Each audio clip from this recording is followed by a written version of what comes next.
Bonjour à toutes et à tous, nous sommes le vendredi 1er décembre. On fait le point sur l'actualité vendéenne à la mi-journée. Vivre plus longtemps et en bonne santé, c'est la volonté du programme mondial ICOP. Il est développé par l'Organisation mondiale de la santé dans le but de retarder la dépendance des seniors en dépistant précocement les facteurs de fragilité et désengorger les services de santé.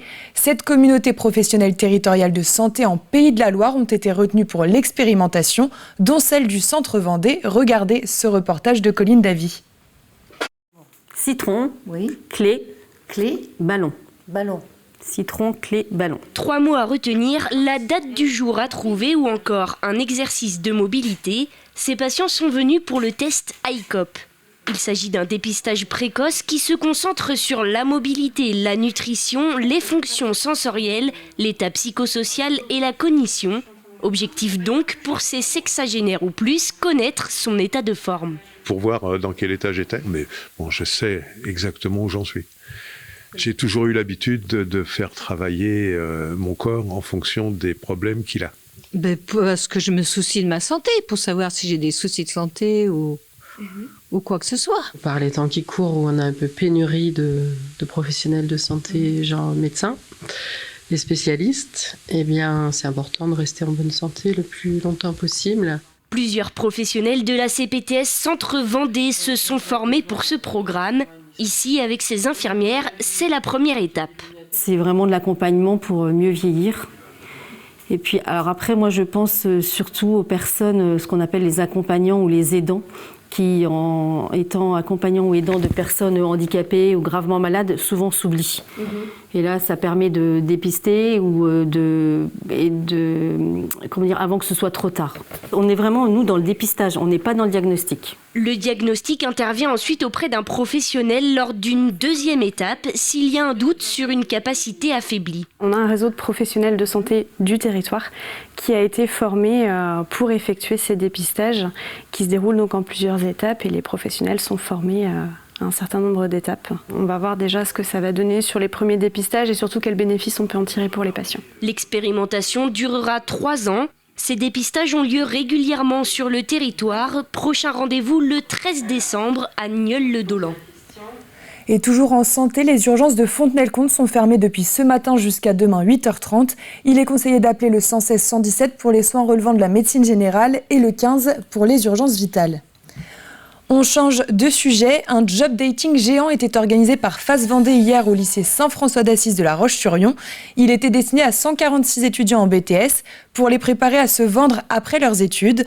Pendant cette matinée, des entretiens de 5 minutes avec un débrief se sont enchaînés. Chaque jeune passait devant un recruteur et 2 élèves observateurs. Grâce à cet exercice, ils ont pu obtenir des conseils pour se présenter devant un futur employeur. Ils apprennent à éventuellement s'asseoir, serrer la main, dire bonjour, dire qui ils sont, pourquoi ils ont choisi ce parcours professionnel. L'attitude, le comportement, la façon dont on s'assoit, on s'habille en adéquation avec le futur profil de poste qu'on recherche. Si je cherche un poste de commercial, je ne vais pas venir en jogging. Ça ne va pas être compatible. La posture un petit peu avachie, nonchalante, c'est pas très agréable. Et l'éthique de langage, les baies ou jouer avec son stylo, c'est des choses qui sont agaçantes. Et une autre chose qui agace, c'est lorsqu'un objet se casse ou tombe en panne. Eh bien, à Soulan, rien ne se perd, tout se répare ou se transforme. L'écocyclerie Recycle la Vie a organisé dernièrement des ateliers de réparation, un événement proposé en partenariat avec le gestionnaire des déchets Trivalis pour inciter les gens à ne pas jeter et mettre en valeur le travail de ces réparateurs. Mathis Pires était sur place. De l'électroménager aux vêtements, tous ont sûrement une deuxième vie. Les stands ont un objectif, montrer comment c'est facile et à moindre coût de donner une seconde chance à votre appareil. Pour cette femme qui est venue faire réparer son grille-pain, quelques détails à changer et le voilà, de nouveau opérationnel.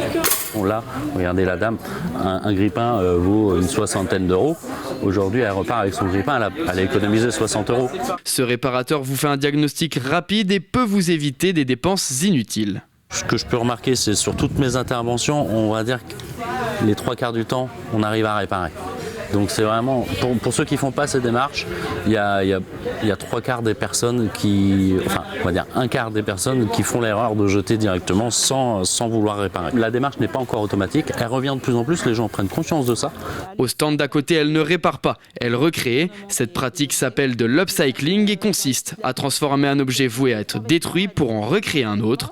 Alors, inutile de jeter vos vêtements. Grâce à cette créatrice et habituée des lieux, votre t-shirt deviendra peut-être un sac à main. Non, on ne va pas jeter ces belles plumes. Des fois, on n'a pas forcément les moyens d'acheter des choses. On les fabrique soi-même.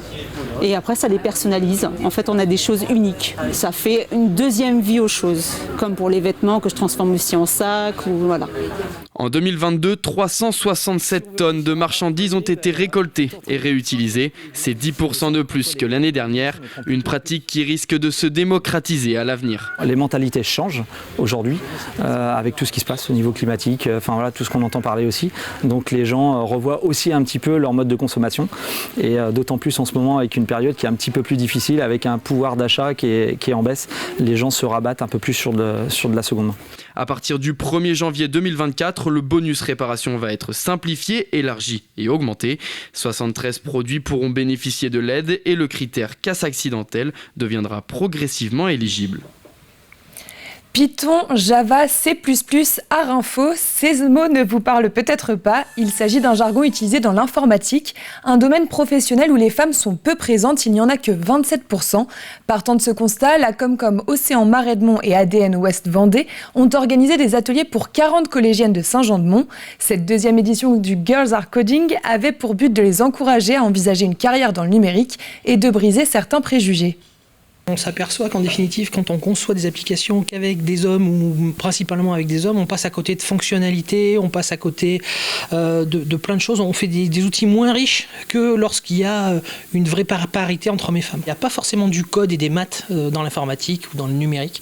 Il y a aussi plein d'autres métiers autour, très créatifs, qui sont dans l'empathie, dans la relation à l'autre, dans le commerce. Il y a plein de métiers dans le numérique et il faut qu'elles nous rejoignent. Maintenant, il y a des nouveaux métiers autour de la data, il y a plus de filles, mais ça reste encore très minoritaire, très très minoritaire. Un mot de basket pour terminer. L'équipe féminine de La Roche-sur-Yon jouait son dernier match de la phase de poule de l'Eurocup ce jeudi soir à Fribourg en Suisse. Les Tigresses lyonnaises se sont imposées 79-73, une victoire qui leur permet de terminer deuxième de leur groupe et de se qualifier pour la suite de la compétition. Il s'agira d'un tour de play-off en match aller-retour les 14 et 21 décembre face à une autre équipe française, Charleville-Mézières. Mais avant cela, retour au championnat avec la 9e journée de Ligue féminine dimanche. Le RVBC accueillera Angers et vous pourrez suivre cette rencontre en direct sur TV Vendée à 15h. C'est la fin de cette édition, on se retrouve ce soir à 18h. Passez une très bonne journée.